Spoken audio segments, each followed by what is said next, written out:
أعوذ بالله من الشيطان الرجيم. بسم الله الرحمن الرحيم. إن الحمد لله نحمده ونستعينه ونستغفره ونعوذ بالله من شرور أنفسنا ومن سيئات أعمالنا. من يهده الله فلا مضل له ومن يضلل فلا هادي له، وأشهد أن لا إله إلا الله وحده لا شريك له، وأشهد أن محمدا عبده ورسوله. أما بعد، فإن أصدق الكلام كلام الله، وخير الهدى هدى محمد صلى الله عليه وآله وسلم، وشر الأمور محدثاتها، وكل محدثة بدعة، وكل بدعة ضلالة، وكل ضلالة في النار. ثم أما بعد، إخواني في الله، موضوع الخطبة هو عن دستور غامبيا، عن دستور غامبيا. على تنتوكلا أنك سلكلا صلى الله عليه وسلم، أنا لا صاحبولو، أنا لا بنتونكولو، أني مومو يلو سنفاني مالوتا فجنن بي على بني الله سبحانه وتعالى ألم عليه ولو سوني أمبيم وقال أمبادي ngolu نبي خطبو بيدن منا ولمو غامبيا على مر البكو على مر الكتاب بي خطبو دمندين بدنا وللا ntabena tinola sinya killing baringa point fulale tombonje mini alonko minumu komisono ye minu londi pour kataka banko murum kanyam banko dungal nyininka mone malla miroti nyim luwa buko mi yalonko wolle bina gambian ko lu marala ye fengo dolu tombonje ko al yemine miral sotoytu al yemine miral soto wo pointol nyintu abe wolkono faro al i'dam mbinaje wo munto la point fulan jangoleti bari constitution o kono ndol ngadati damin wole mo constitution ala paragraph follow ala number 1 amu nyineti ko غامبيا هي جمهورية علمانية ذات السيادة. نينا بسافرنجي كو غامبيا مو بانكولتي من يالونكو علمانية لم علمانية نياموي أبنا ساين لفظ علمانية ترجمة خاطئة لكلمة السيكولاريزم في الإنجليزية، وهي ترجمة مضللة لأنها توحي بأن لها صلة بالعلم، بينما هي في لغاتها الأصيلة لا صلة لها بالعلم، بل المقصود بها في تلك اللغات هو إقامة الحياة بعيدا عن الدين. والترجمة الصحيحة للكلمة الأوروبية السابقة هي اللادينية، هي حركة تدعو إلى الفصل بين الدين والحياة، وتهدف إلى صرف الناس عن الاهتمام بالآخرة وتوجيههم إلى الدنيا فحسب. مبادي نقولوا نقول نا constitution okono نكون number 1 على paragraph follow سافر follow من ناتجي ولا من ينتكو غامبيا مو secular statelet نقول لا جang إلى ما إن راديو لا إلى ما إن ديامو لا eka min din tolla wala mun nyinti ko secularism wala dinol be kanyantale eka nyina din tolla wo fahamu man sahaya wo miro man sahaya bari secularism kalima lemu kuma kannemu mi ya lon ko ni ko secularism aka ñine yitandi ko molu minu be sekula kuwoto wol be londi kuwoleto bari a sahari ngo fango mo minti wole mu ñinti ko angale kangoto secularism angale kangoto wole mu ñinti ko dina tije alla diniya dina tije ñinu kamol kumandi min kan wole mu ka dino nim baluwo kawol fatandi ka molu ñatilindi duniya la drong ete hakil tundi la lakira kuwotu ñine mu secularism andung altol gambiyankol nga fo janne signa jama ko fonsi karang fonsi lonnali ñinin ka kunun nga ñim fanam fo jan signa jama ko kunun alfal benun janne kunun alfal benun jang ila karang mo be wara bari ye dino soto ye dino kanu ye ala kanu ye kila kanu sallallahu alaihi wa sallam e tutela o muslime yakan tubabolu botone iya inata jang e ko ikanan tolle mara e ko ikanan tolle joyandi ila forot ani la kerot yen tol joyandi ye mamolu samba inata boje yela mirolu tutu ye karambungolu tutu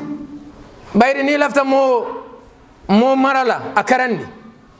ni akarandi ba marala ye sensenol natin tol ye jang waya tara daral bijang mamol ka karang ni la dino lemu ini la tamandiri nyalemu o dino bebul o muslimiya bebul ayatina alfa dolu fang iman sonke dingolu dundi wo nasara karambungol ibalanta far ibe bori kanum minna kunum bi intol dunta wale kono mba falal de because namam fate lonna nko iko yenjo yandi ntol ninna hakolo ninna mirolo nina tamandiri nyalu ninna kesaya ye obe busimbulu yenna nafulol samba iyaluto fo wato minna ya diate inata murun nan ikoy kantolle kam forayandi fontol man forayano e kontolo ikantolle kam forayandi ni murunta Gambia la constitution o kono fengo dolbi je ya fay wo constitutional 1970 londo ma wara ko min bi ettisol kono londo ma wara ko min bi 90 sol kono londo ma wara ko min bi ali 2000 kata fombe bi min kono Gambianol commence ka karam bake e ka finti bake mbadi ngol woto kon nyin constitution min bi e kantol marala abota min tubabuliya abota wal because na alfal ma safi o dabota min ala la silo buta walet tayyib ya wala ken tolla ya amen ye fen jamal dundi ye fen jamal bondi adama din kundale mu e ko démocratie le mu démocratie mi ye min din tolla jang wole mu démocratie libéraliya démocratie min katama ala tariq libéraliya liberalism ye wala din tolla ye wala tumbulu jang jawara ye wala tamandi fo ya jamme nata fo bi present government wala be tamakan barin tol mu misimol le dal kana nyina wala mbuga diamu démocratie liberalism siyokratiya taqtaqaratiya naqnaqaratiya mbuga diamu nyimbela nka diamu minna ala dawi alislam nka diamu minna kontol mu misimol le ngafa jan sinya jama ko nibe mulu governor as muslims inyanne governor minna inyanna ke mara minna wa mu alquran lati wa mu kila la sunno lati sallallahu alaihi wa sallam wa musahibu la tarango lati wo londo mi yalon ko fembuka dunje fembuka fintije tumo min abe safeta ala ya be safeta baraka wa taala abe jindi kila kan sallallahu alaihi wa sallam adama dingol min be nafala dunya min be nafala lakira abe bakon barin ko ni e wala natin kun kan se nyungala barin te la filal bari fasi fode ntol mu muslimol lel ye nyine tamandi ntol kam fombe bi min kono malo mo jumala ya dundi ki constitutional min review 2007 jumala ya dunda kono bari lonna dol fa ngana nyimban ko ga yayi tandi ko 2007 ata kono non wota dunta je nyaadi nimmole ya dundi a hakilo ya jam fa bas nim muslimole mati woto dasmin ko ala londo dasatale menatina gambia la constitution ni tata santo ala to bije andun koye ko secularism ala maana fango wala nyindi ko dino ka wo jamfandi ila balwot woto wo kalima kabiri ni abe adundi la fo mo kilin mbang fo mo fulale mbang fo jamale mbang fo muslimole fo christian ne mati bang kabiri abe nyin kuma kango dundi la alfa do ya fonye ko modo ya faye ko kabiri nyin kalimo be dunna ya ke fen kilin ne kamma ila mo yala anu lonna le nyi kuma fany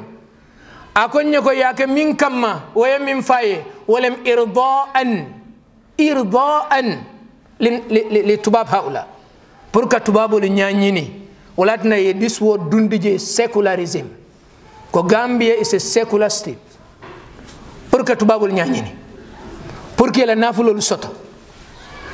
tayib ite be nyun kuma kango dundila ima jube kuma kango nyinna maana mu minute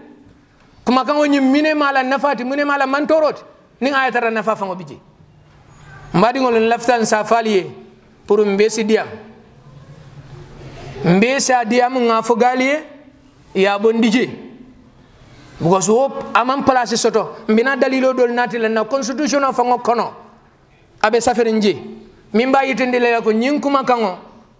adunta jele bari mo jama malong adunta je nyaadile bari je man kala place bari min yatinna secularism almaniya ikafo min la diniya mun yanat الأسباب أو أسباب قيام العلمانية إلى ماي أولا الطغيان الكنسي طغت وتجبرت وأصبحت تفرض على الناس العقائد الباطلة كعقيدة العشاء الرباني وعقيدة التثليث وعقيدة الخطيئة موروثة والصلب والفداء وكما أنها أصبحت تحرم وتحلل حسب ما يتفق وأهواء رجال الدين حسب ما يتفق وأهواء رجال الدين أو أهواء رجال الدين. ثانيا الصراع بين الكنيسة والعلم لقد كانت الكنيسة هي المصدر الوحيد للعلم فلما ظهرت بعض الحقائق العلمية تخالف ما قرره الكنيسة كنظرية كوبرنيك 1543 الفلكية ومن بعده جوردان بورنو وغيرها من النظريات ومن هنا اصطدمت حقائق العلم بزيوف الكنيسة فقامت الكنيسة بالقبض عليهم وتكذيبهم ومحاربة أفكارهم ومن هنا نشأت الفكرة القائلة إن العلم لا صلة لها بالدين وإن الدين يحارب العلم. ثالثا الاضطرابات والثورات التي قامت في أوروبا كالثورة الفرنسية 1789 وغيرها تعد من أسباب قيام العلمانية من نين سيكولاريزم من يا سبب من يا نات أبو تامين تولي أولا فنفلو ميا نات ولا مشوشو كندا يوروب أبو داولت شوشو كندا لي أجل نونكو إتولو ممول تمية فنغل ورا يف مولو تجرين تي أباكي إتاتا تفندو دولو فنغل دي مول tafundol min yalon ko aman sahaya min ka muntako asha'ur rabbani wala mu mario la simangot mune mario la simangot ni tata protestant wolu ya bayle bari al catholicia minu be nasara ila silado mimu catholic siloti وليا سبتنديكو عيسى كبرين أنا لمولو بسيرين أي مبورو لديلا أنين كأس خمر anin kaso minka dolo kaso ay wala dina akoye ko nyimburo wala mun subut nsubo akoye nyin kaso wala mun yelot nali adomo al yamin al bekelan telet bari mimmo problème on matta injil matta injil ole mu matta wala wo nati bari ni murunta yohanna wa fana mu injilo doleti bible o dole mati wala wo bayle ko man soto bari lafta yemin faham jang wala ñindi ko ñi aisha rabbani ye wo kanisal molu wo chojun kolo ye wole ta ye wodi wo tumo ya di la molla anu wote nunje ani mun kote ani trinity father son and the holy spirit al ibn al ab wal ibn wa ruhul qudus yenyim fanan dila ko الصلب أو خطيئة الموروثة إكو آدم عليه السلام مبنبا آدم أي مستيكو منك فو آدم دينولو على ناتي بانكو كان جان إكفا wo misteko chochonkolu iko wo misteko min adam yake aljanna aka sawunne so wole sawunta nan fa dunta mo kunda ka yelolu bon wo yele bon sayin fo isi tafundo do be bulu fo isi wo tafundo nyin tafundo mi ka fay al khati'atul mawrutha adam la nyim misteko fa si jara chocholu kono min satina ala siyam fano adam di ngon mo mebe mbadi ngolu ye nyene chochonkolu sembe babe bulu num wo tumol ameta bari nata nyin symbole leta molu batata ila o mirol to itafauta abela o mirol kono mi yatina nyin almani yanata wala nyin diko chocho lu kono itol yaje ko niye mengo men dino ibe mengo men dila moma nyanna tambila wala ni tambita la dorong ike bulole kan bari molu ala tabaraka wa taala ateleta mala jongolt molu kuma saka londo kiskisi ñing jornad borno aning kamrek 1543 ye londo do kiskisi mimbe dending al hawa kenyala barin kabirin woni to la karandirolu fatata chocolu kono e kam fata nyimolu kamma ye dolu muta ye jihadi ye batandi bake ye dolu fa cocun kolde ngawle faletende ye dolu muta ye fa ye dolu ta yela nyantolu busila molu fanan tafawta ikam fat fen sabanjang wala nyenti ko 1789 France thawra ba wultaje demonstration ba wultaje nyin cocun kol kam min kela iko saying is enough iko say akanyantan ifundita mbedol kono kamfalu keta dinkiralu janita ibulata cocu molu noma ka fo sila ngadandi jang altu alla cocolu kono aliyentol bulantol ni na dunia yeta nying almana anata tenne adunta tenne yiro bari mine anati muslime du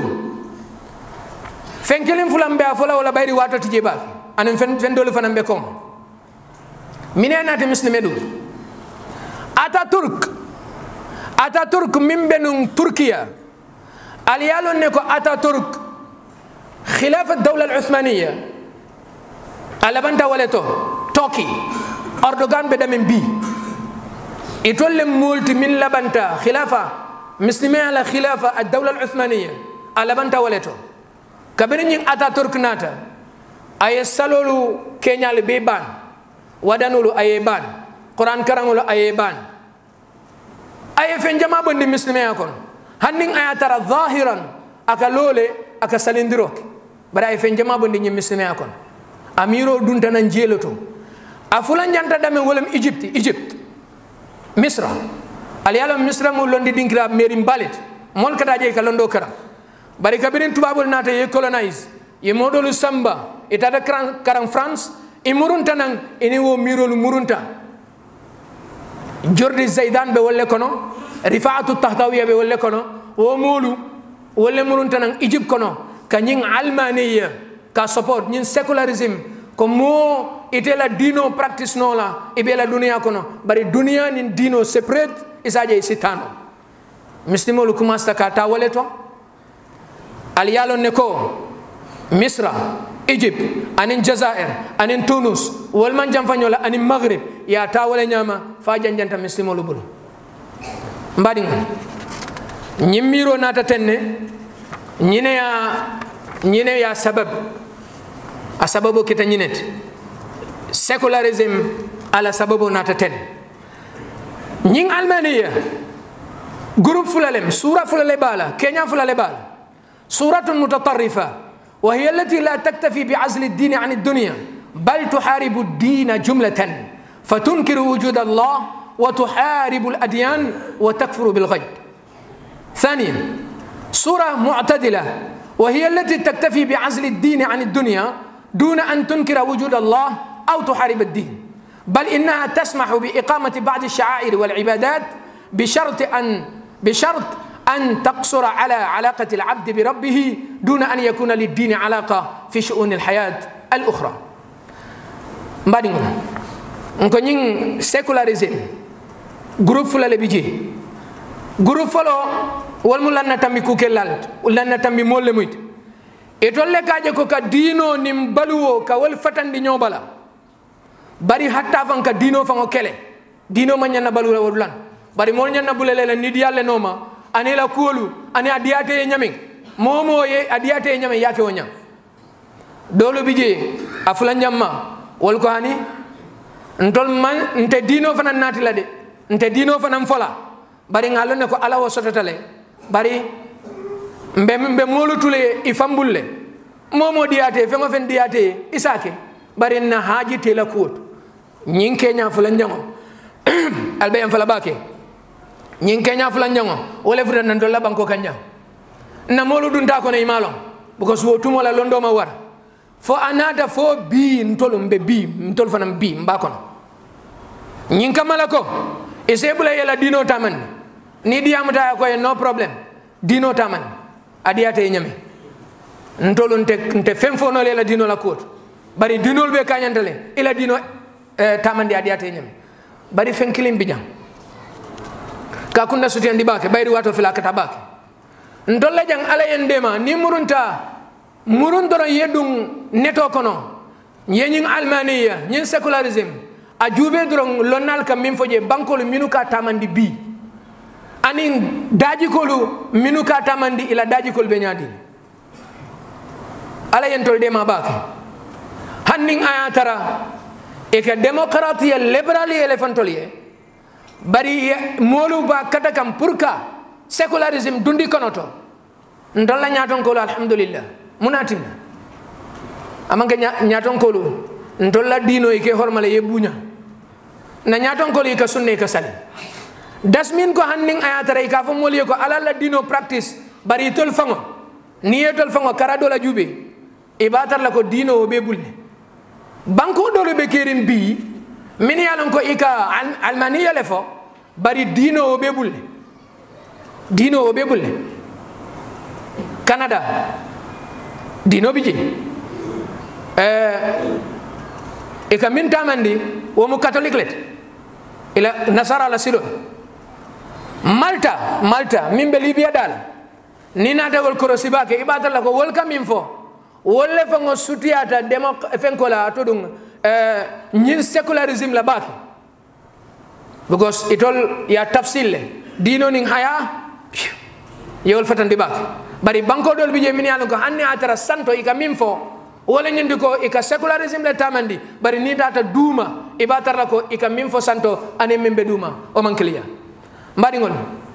nyin almaniyin nyin minube secular kuoto ibe radiol to iba fala hatta ni misrolo minu be nyin department sol be nyane be boylal wolte kalama wallahi wolte kalama ka fo ko nyin jamangol min president on lafte lola amanyana kela teng wo mu kalamute baliya balet wallahi wo mo minka kada ka fo mole ko Gambia is a secular state itete kalam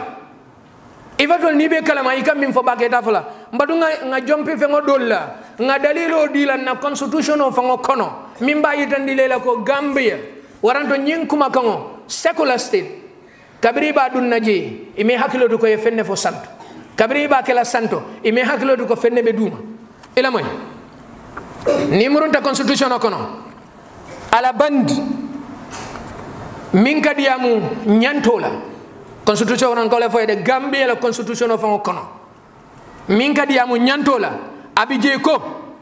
mumarasa hurriyatu mumarasa ayi din ko moye hako soto nyin Gambia banko kan ye dino tamandi oto din bijele ko andu ngafo yenne ko ni murunta koma aw santo constitution of kono min bije ala paragraphe folo wala nyinti ko Gambia mu secular state de ko secular dum wo mu nyinati ko dina man nyanna tamala dulat bari na constitution dino bijele dino o bije ko isela dino tamandino le adiyata e nyame mbadi ngon ni murunta constitution of nan kono dinkira min kadiyamu molla nyantolla ibatar lako ala faqra flanjango ala paragraph flanjango akafa ko kullu shakhsin fi Gambia ko momo Gambia kono ayyan kan aketa momolet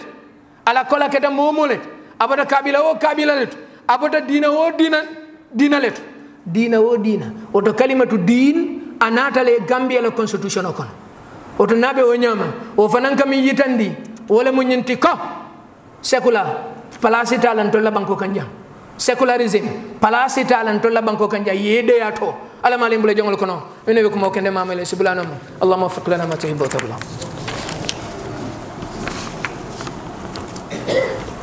alhamdulillah wassalatu wassalamu ala rasulillah wa ala alihi wa sahbihi wa sallama tasliman kathira amma ba'd mbadi ngol katabak fem fulan jango min constitutional molumini alon ko etolle sanye marandi koysi bula banko molu noma ke nyinin ke la mirolla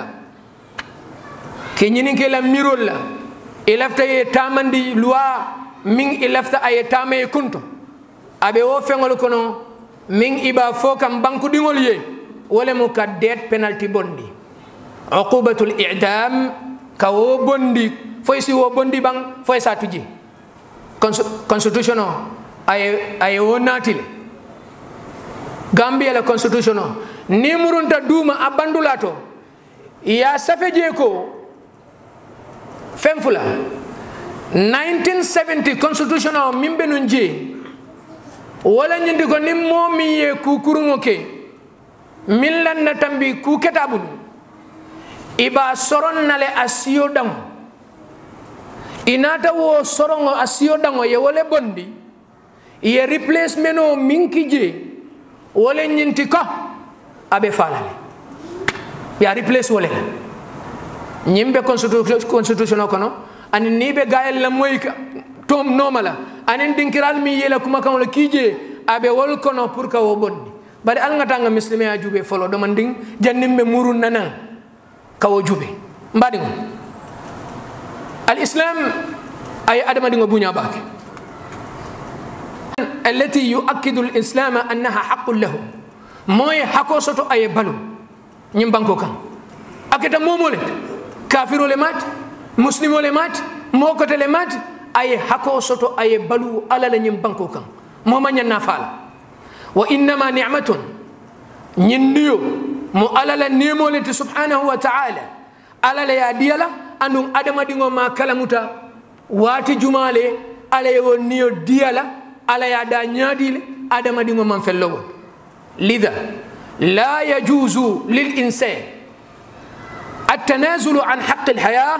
أو إلغاؤه لأن الحياة ملك لخالقها كبلو مومن ينا فلا سلام بلو ينتبسلي أيا فانفا أما ينا كوكلا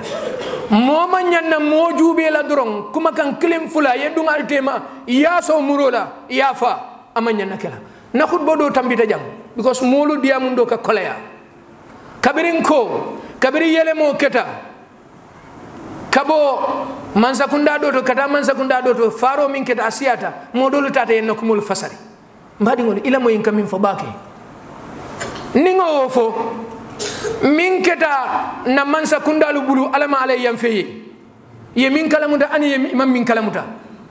bari faro mote wo dinay no la na banko kan janko nya bibe fere ni woka molu min be faka ide ko be bala nawol e ko nyin kamala ko Musa Jallo hasidiya tale yele mo min keta wo ente nafa min ni mol ye kayro sodo wala ente nafa ni mol be la dino no ma wala ente nafa yele muslimiya no ma ye kayro sodo ye muslimiya no ma ila balwe sahaya ila balwe sonia abandaniya wa sodo khalas bari lafta nga jam faham bake ko faro niyo ka wo bondi wo mu ko balati na nyi muslimiya kon amanya nakela fona man ke silo kante ولكن الله تبارك وتعالى وكتبنا عليهم فيها أن النفس بالنفس الله لكم كم ولا نينتم بادين من باتنا لوتو أدم دينغو بأنيم أدم دينغو جلا كم كان كلم فلا يدوني تيما أيافا على أي أساس من سمعنا نوكلا نامن كوكان تمين جرتالا مو كن كلنا من نوكلا بل aman ke tonya fanti mo ye joranga muta yewo luwata yewo sembota ite mujarrad civilian yewo ke ila joranga hani wo mu mansa talet kamoni yo bonni wo mu mansa talet de bari mo kunkilin na man nyanna tala ko ka wo mutabulo kono ka wo luwa mutabulo kono asi ala tabaraka wa taala luwa soso bayri ala kole wa katabna alaihim fiha anna an-nafsa bin-nafs wa katabna alaihim ni ajube minu be nyin tamandila wal mo nyim mo fulol let nyim groupe fulol al ulama anin al umara lonnalu anin na nyaton kolu etolle be anna an-nafs bin nafs wal ayn bil ayn wal anf bil anf was sin bis sin wal juruh qisas etolle si wo koyndi lonnal ya koyndi ya di man sakundala wal sa tamandi na dino katamaten mbadi nabe o nyama katabaki كلاك صلى الله عليه وآله وسلم كل المسلم على المسلم حرام دمه وماله وعرضه نيمبي من دا كمو يلوبون أمان دا كمسلمو يلوبون نين غامبيا 95% مو مسلمو للتي على كروسي بان منو بنيو فاكان are not Muslims كاي مسلمو لو منو ينيو فا ولا سيا ودو مانيا نكلا ما دام مو مسلمو للتي اوتو مبادي خطبه باندولات مبا فلا نيمول يكو منو بي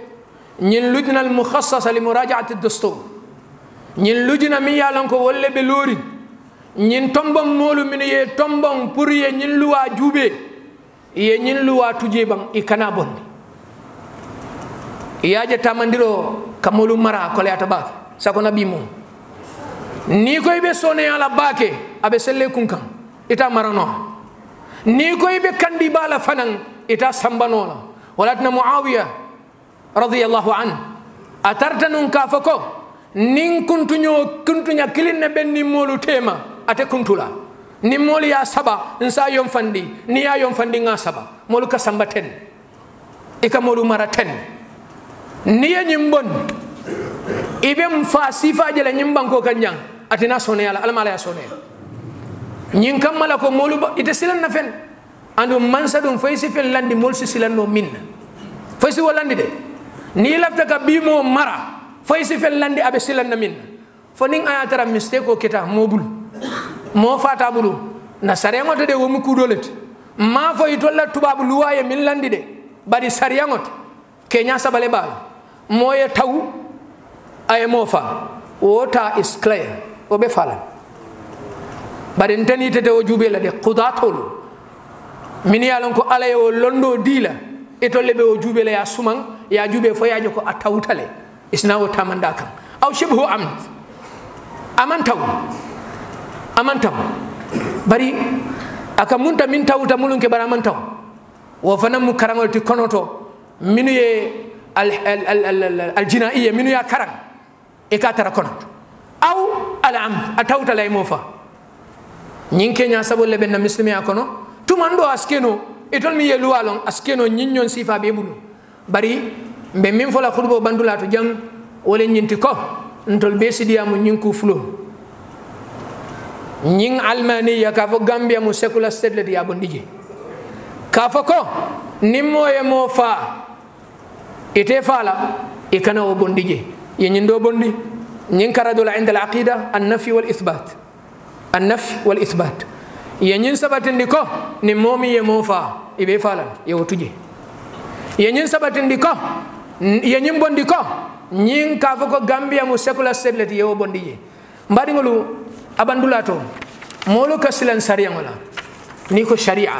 molo kasilan baki bari wallahi kayro doron ne mat tajube kila sallallahu alaihi wa sallam ala sahibul kono ala jamano kono ye molo min sariya mo jelle ise continue andum ni moye mo fa wo mu sariya wonati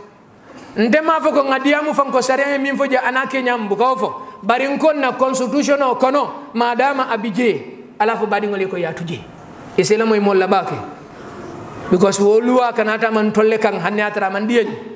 bari madama abe tamalan tolle kan isa kata yen ndo bondi ya kata yen ndo dundi ala mali bula jangol kono min be ko mo kende mamale siblanoma rabbana atina fid dunya hasana wa fil akhirati hasana wa qina adhaban nar rabbana tuzigh qulubana ba'da idh hadaytana wa hab lana min ladunka rahmatan innaka antal wahhab fem fula ko tabije binajel inshallah taala walam yamsul la hakofo anen dindingol la hako inshallah taala nin ala ya sonya binamul la jele bi iznillah taala wa sallallahu wa sallama ala nabiyyina muhammad wa alihi wa sahbihi wa sallama tasliman kathira walhamdulillahi rabbil alamin